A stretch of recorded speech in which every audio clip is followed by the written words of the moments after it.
Hello and welcome back to another episode of Critical Reactions with your host Bryan. It's a new week. It's Monday. We're going to start a brand new theme. This one being an exploration of the post-metal genre. We've explored tracks from this genre in isolation in the past, and I think we've even had a full week dedicated to the genre.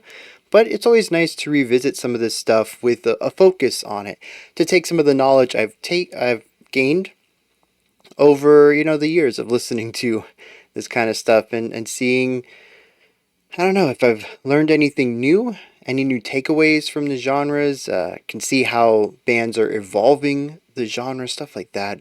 And sometimes it's just nice to have an appreciation for it. Some people like having a dedicated week for a genre, so that's always nice too. We're going to kick this off with a pretty big band here. Some Neurosis. We're checking the Under the Surface track from their Times of Grace album. Let's dive in, see what Neurosis is bringing to the table today.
Very compressed. That's what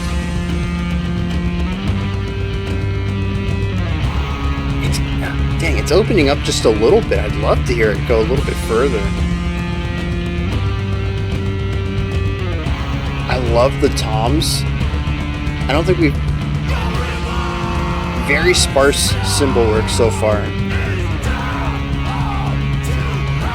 The group vocals I think works well with the atmosphere.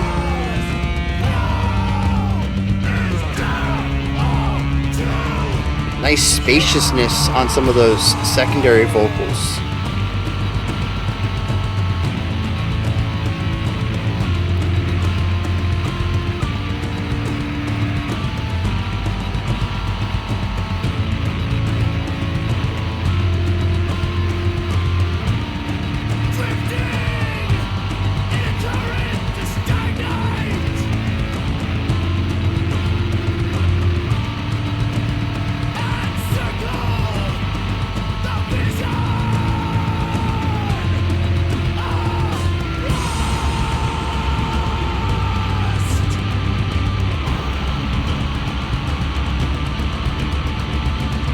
The interesting decision to place the guitar here on the left and then just the drums everywhere else makes it feel a bit balanced towards the left.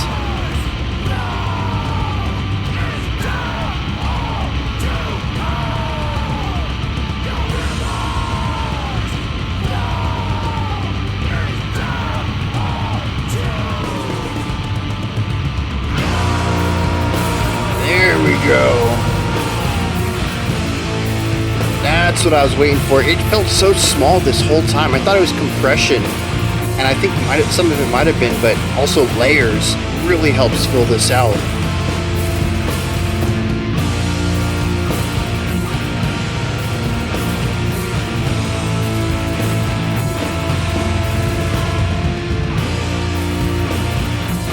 Oh, the cymbals also take this away from like a very grounded feeling and elevates it on the percussion side. Also the shimmer. What kind of cymbal is that? Oh, does it have like a chain hanging off of it? Like resting on top of it? Maybe that's what it is.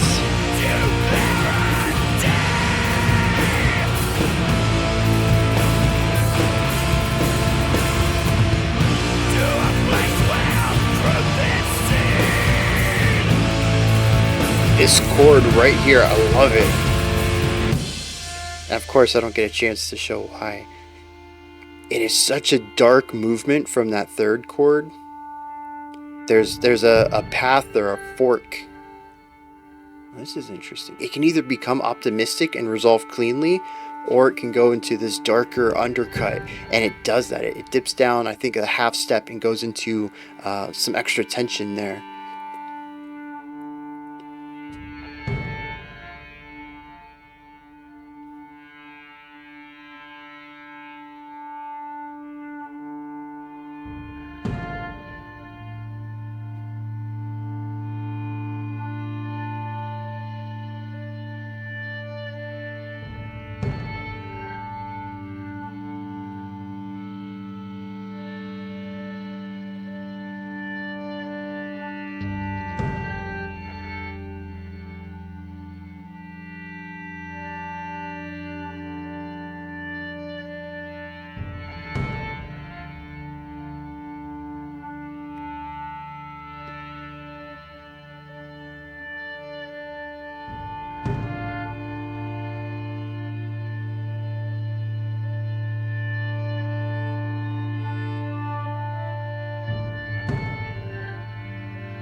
This is...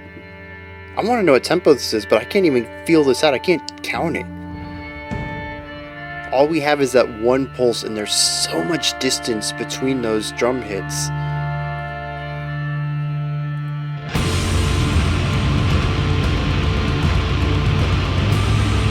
I wonder if this was the... There we go. I wonder if this was the tempo the entire time.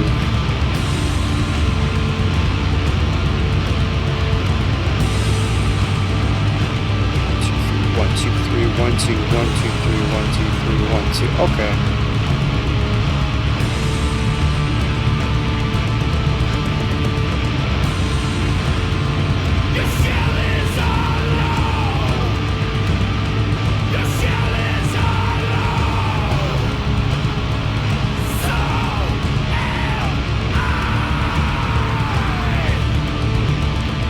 Really compressed tremolo stuff over here.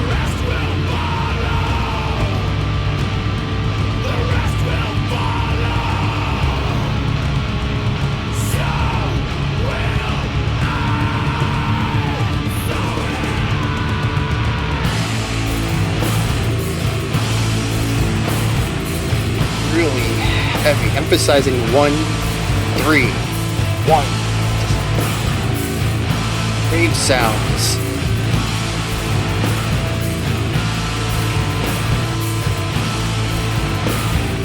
The noise, just the feedback over here. Of course, the chirpiness stuff. Yeah, that guitar over there. It's such a contrast to the low rumble on this side.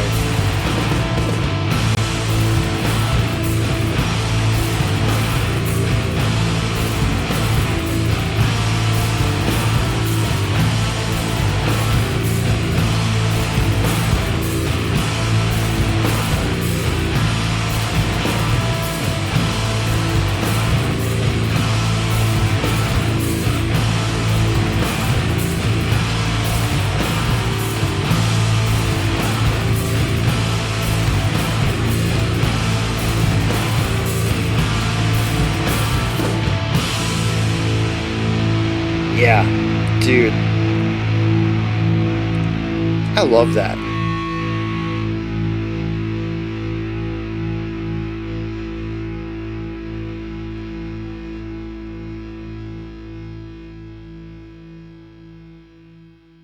All right.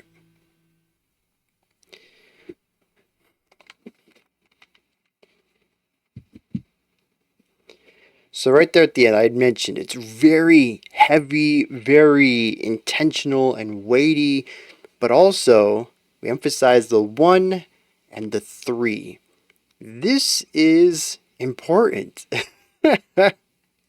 At least as far as I'm concerned. Some of you might be like, dude, we're talking about 2 beats. Come on, it's not that important. But no, like it really is. They could have done this same thing because the idea of the 1 and the 3 is symmetry, right? It allows every bar to just continue this pattern. Because instead of thinking of it as 1 and 3, you can simply think of it in the terms of every other beat is emphasized. Doesn't really matter which beats, huh? You just pick one and then go on every other beat.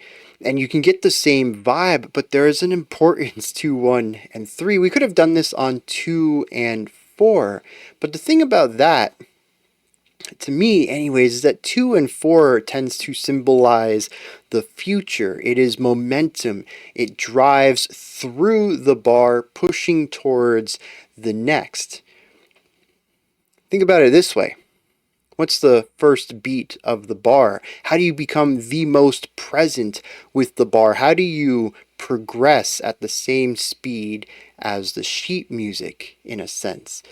Well, you play that heavy note right as the bar changes. You say, this is the new bar. I am here at the beginning. It's about being on time. It's about being here in the moment. 2/4 tends to push a little bit further, having a bit more momentum, and of course, you can do this every other beat thing, however, on the off beats. So as we subdivide beats, instead of 1, 2, 3, 4, we can subdivide them in half with 1 and 2 and 3 and 4 and if you put the emphasis on the and of 1 and the and of 3, you're still going to get that beat, that emphasis every other beat, but this is going to push against what the rest of the band is doing, and it's going to feel very energetic and bouncy. We've seen this in many punkier songs. It's what gives it that driving, dancey momentum, and so we went as far away from that as possible by emphasizing the first beat of every bar, really focusing on the here and the now and being present. And then the 3 just follows in on that for the symmetry. But it's what makes that moment feel so impactful. You don't really care about what comes next. You're just in that moment, just getting that those big impacts, just really being a part of each and every one of them. It's really difficult not to groove, not to move your body along with that final section, but it's not about momentum. It's just about feeling that weight of making your body have that same intensity to it.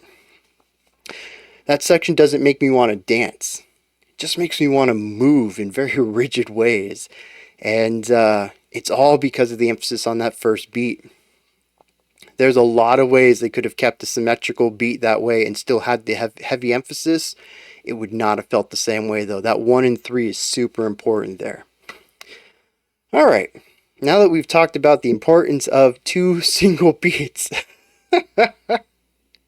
I get on the weirdest topics sometimes. Geez. There is this song takes place, as far as my mind is concerned, in 3 ideas. We have idea 1. Well, I guess it's 4. We have 1, 2, 3, 1, 4. With the first section being the tom heavy stuff. Don't have a lot of cymbals there. We have the yelling, not a lot of heavy guitar work. It's a very small section. The second one fills that space out. It's what gives us those extra layers. The distorted guitars come in with the upper register, upper range stuff. The cymbals come in and we get that really cool, like I said, I think it's the cymbal, right? But like with a chain draped over the top. So when you hit it, it vibrates against the chain and you get that cool shimmery sound. That chain could be anything. I mean, it could be a string of beads, it could be any sort of metal or tinny sound, anything that you like, ding, ding, ding, ding, ding. Anything that would make that kind of sound to vibrate against the cymbal itself. I love that though. It sounds great in this section because there's so much intentionality to impact, and then you just have this shimmering that happens every other hit or something like that. Very cool texture. Anyways, we have that section. Then we have the wide atmospheric, slower moving, almost chill in a sense middle of the song, we return back to something akin to the first. I know I said that this was like the first section again, but I don't think it's one-to-one. It just evokes much of the same imagery and feeling that I had in our opening, and then we move into the heavy footsteps of our outro. And so I like the structure because it feels linear. Everything moves into the next idea, and aside from the diminished middle, there's a build-up across the entire track, and the intensity continues to grow until we get that cathartic ending. That works.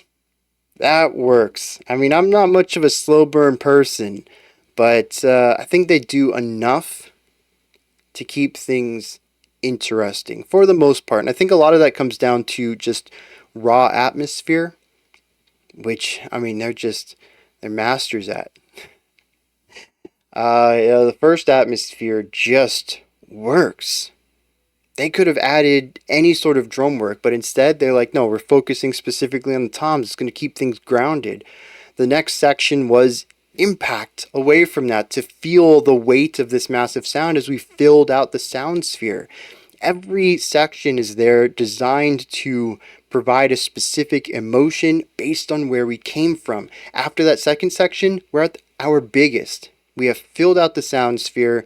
What we felt was maybe the peak originally, although I called it, I was like, this feels small, this feels compressed.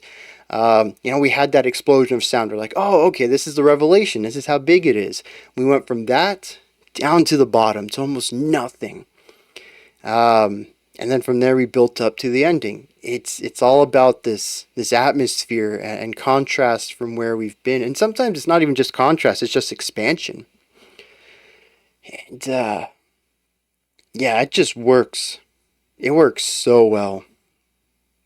Now, as far as tone, instrumentation, I don't really have a lot to go on as far as like performance. There's no guitar riffs or drum fills or melodies in here that's going to be super memorable. It is a purely atmospheric track. But I think in place of melodic importance, we have atmosphere. And I've kind of talked about how each of these sections has an atmosphere, but it's also made up primarily of textures, timbres. The tone of the guitar at the beginning is a bit timid. It's a bit compressed. It has power behind it, but it just doesn't feel full-bodied yet. That's what makes the full-bodied guitar in part 2 have impact. When we go to part 3, the guitar kind of dips down a bit in width and in volume and intensity. It's what gives us more of that lighter atmospheric stuff. Well, it's all atmospheric. That lighter, pensive idea, maybe. I don't know what the middle section's supposed to evoke. I get a lot of power, groundedness. The ending to me feels very over the top, which I think is an interesting contrast from how I described part 1 as being very grounded. But, like, do I have, like, a narrative for any of this? No, not really. Do I have an understanding of specific emotions? No, not really. Maybe a subsequent listen would give me one, but I think this is a blind spot I've had for sludge often. It's metal, so it just kind of sounds angry, except now we have lengthy angriness. we sit in anger for a while. I don't know. Maybe the rest of this week will surprise me, but here I don't really have anything that I could say, this section is this type of power and this type of power and this is this moment. At best that I could see it is, like I said, we started kind of grounded, we find expansion, and then we find a type of peace that perverts into wrath and then heightened intensity, which could be, using a newfound strength in order to overcome something. That would be my best guess at what this song's supposed to be, but I don't know. It's called Under the Surface, too. Anyways, textures. Getting back to this, timbres. Just the way that the guitar shifts throughout. The drums, focusing on the toms first, then bringing in the cymbal work like that, works absolutely well. The bass, the vocals, I think, are the least dynamic element, and I find that very interesting that they're used, whether it is a bit lighter or grounded or extreme and over the top and weighty. The vocals are just the same low, raspy, grittery, gritty vocals. Um, and I would have liked some variety in that, but I think for what they're going for, it works. Yeah, that's just me. I like vocal variety, man. Even if it doesn't necessarily fit what's going on, my brain's always going to be like, "But what if he did a different style there?" Oh man, there are very few vocal performances where I'm like, "Yeah, that was everything I wanted." I think I just put too high of a bar on dynamics and contrast. Anyways, I think that's about it for this. It's a heavy song. It's lengthy. It sits in these atmospheres for a while. I will say some of them, we could have cut the song back, I don't know, a minute or so if we just pulled, 15, 20 seconds off of each of the sections. I don't think it would have changed much. There were a lot of moments when we just kept doing what we were doing. The vocals had been done talking for a while or singing or growling or whatever, and we were just like still in this mode. But then, it wouldn't be what they sought out for, which is this um, possibly meditative idea of just having this singular sound over and over and over. And, you know, post metal in the past hasn't really been my cup of tea. I appreciate the wall of sound, I appreciate the atmosphere. Um, there are elements I like about it. And generally, the sound is pretty cool too. But post metal likes to sit within sounds for a long time, and that's just usually not my jam. Alright, let me hit some lyrics on this. We'll see what's going on under the surface. Alright, this goes over my head a little bit. It says, behind a burning red fog, the great mind swims in confusion. Its blood ferments in anger, honor, and wisdom will cower. Something about losing losing sight of control and thought in losing it in favor of anger, where rational discourse might be thrown to the wayside in order for angst to rise up. All of this is brought about metaphorically by a burning red fog. It says, drifting in a current too stagnant, encircling the vision of rust, your river's flow is damned all to hell.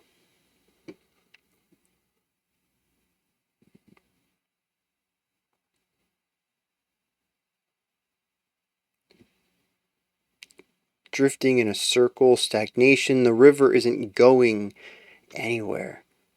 Is it talking about the cycles of anger? How it perpetuates itself? Your river's flow is damned. I think this is the bridge here, or the third. Where there were no vocals in the quiet section, were there? We didn't get vocals back until the fourth section prior to the big outro, I think. Anyways, there is some clarity here. It says, strong hearts soar through blindness, tearing the fog, tearing the eyes to clarity, to a place where truth is seen. So it says that fog that's rendering you angry and allowing that rage to fester and boil. Strong hearts will come in.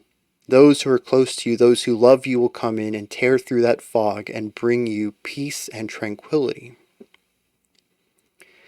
to give you clarity of mind again. That makes sense to me. And then we end on the stanza, your shell is hollow, so am I, the rest will follow, so will I. And I don't know what that's supposed to be implying.